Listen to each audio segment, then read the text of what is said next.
प्रिय ख्रिस्तात बंधू आणि भगिनींनो, माझं नाव नवीन शेखर आहे. आज मी तुमच्याबरोबर भारत या देशातून बोलत आहे, राज्य महाराष्ट्र. आज तुमच्या समोर मी परमेश्वराचं वचन वाचणार आहे. स्तोत्र संहिता याचा 143वा अध्याय. या अध्यायामध्ये दावीद राजाने लिहिलेले स्तोत्र, त्याच्या मनाच्या कल्पना प्रार्थनेच्या द्वारे त्यांनी सादर केलेले आहे. ह्या स्तोत्राचं शीर्षक आहे सुटका आणि मार्गदर्शन. परमेश्वराचं मार्गदर्शन व्हावं म्हणून दावीद राजाने केलेली प्रार्थना आहे.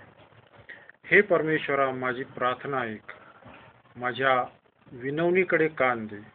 तू आपल्या सत्यतेने व न्यायत्वाने माझे ऐक. तू आपल्या दासाचा न्यायनिवाडा करू नको, कारण तुझ्या पुढे कोणीही जिवंत मनुष्य नीतिमान ठरणार नाही. वैरी माझ्या जीवाचा पाठलाग करीत आहेत, त्याने माझे जीवन धुळीस मिळविले आहे. पुरातन काळी मृत झालेल्याप्रमाणे मला त्याने अंधकाराच्या स्थळी राहण्यास लाविले आहे. माझा आत्मा माझ्या ठाई व्याकुळ झाला आहे. माझे अंतर्याम घाबरे झाले आहेत. मी प्राचीन काळचे दिवस मनात आणितो. तुझ्या सर्व कृत्यांचे मनन करीतो. तुझ्या हातच्या कृतीचे चिंतन करीतो. मी आपले हात तुझ्या पुढे पसरितो. शुष्क भूमीप्रमाणे माझा जीव तुझ्या ठाई तहानेला झाला आहे. हे परमेश्वरा, त्वरा करून माझे ऐक. माझा आत्मा क्षय पावत आहे. तू आपले तोंड माझ्यापासून लपवू नको. लपवशील तर मी गर्तेत उतरणाऱ्या सारखा होईल.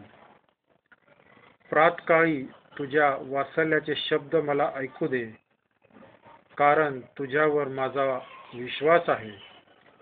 ज्या मार्गाने मी चालावे तो मला कळीव, कारण मी आपले चित्त तुझकडे लाविले आहे. हे परमेश्वरा, माझ्या वैरांपासून मला मुक्त कर. मी तुझ्या पाठीशी येऊन लपलो आहे.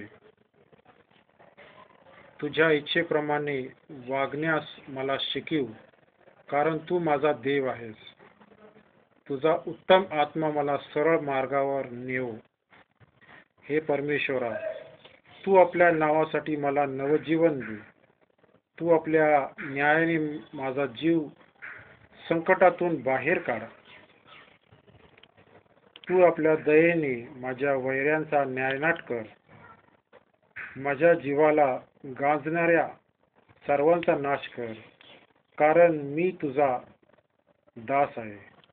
खरोखर परमेश्वर या सर्व वचनांवर आशीर्वाद पाठव, आणि परमेश्वर तुम्हाला आशीर्वाद देव, कारण आपण देखील अशाच परिस्थितीतून जात असतो आणि आपण आपल्याला देवाचा विसर पडतो आणि आपण चुकीच्या गोष्टी करतो. तर ह्या वचनाप्रमाणे आपण जर परमेश्वराकडे आरोळी मारली तर खरोखर परमेश्वर आपल्याकडे धावून येईल आणि आपल्या सर्व संकटातून आपल्याला मुक्त करेल. परमेश्वर तुम्हास आशीर्वाद देव. आमेन.